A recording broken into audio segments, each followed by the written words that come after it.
Tens of thousands of soccer fans are pouring into the U.S. this summer for the Men's World Cup soccer tournament. Right now, we're just a week away from kicking off the tournament when Mexico takes on South Africa. There's a specific countdown for you on your screen.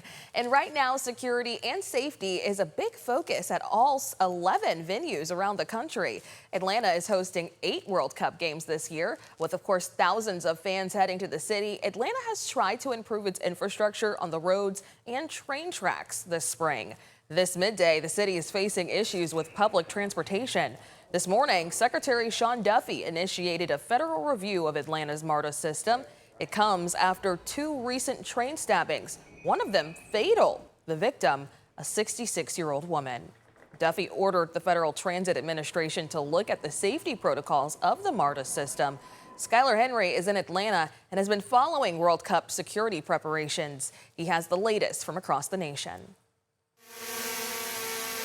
From Seattle to Houston. We set the bar high and looked at the worst things that could happen, all the way down to a lost child and FanFest. In Miami.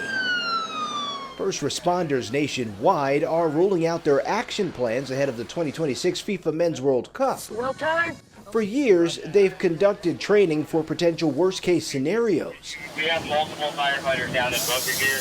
Emergency crews near Miami Stadium simulated a full-scale drone attack with victims exposed to hazardous chemicals. I got a metal thing in me, man. You do, and it's not supposed to be there. We're going to do our best to take care of you. Precision is key. Response timing is everything. Local emergency personnel and federal agencies alike have been working in lockstep long before the tournament's first match, in command centers and in the field, rolling out new tech and new tactics for fan safety. While there will be plenty of attention on the stadiums, there will also be a focus on the perimeters around them and protecting the tens of thousands that'll be at bars or World Cup events.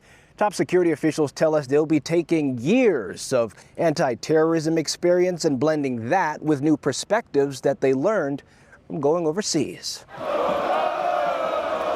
Soccer fans in Europe are known to get rowdy, so planning committees spent time seeing how law enforcement there keeps order.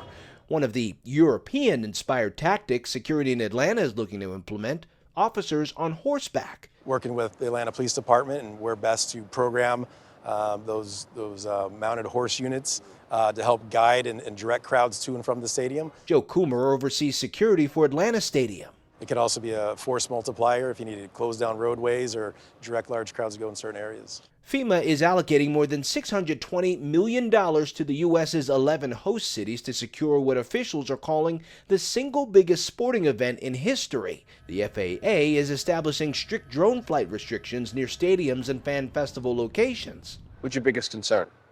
Biggest concern of obviously the unknowns. Are we going to have a violent attack or drone attack or something along those lines? But what I can say is we've planned for all those things, not only locally, but with our state partners and federal partners. Spain and Cabo Verde will kick off Atlanta's World Cup slate on June the 15th. If you're hoping to be there in person, be prepared to pay up. The lowest price tickets on Ticketmaster right now are about $650.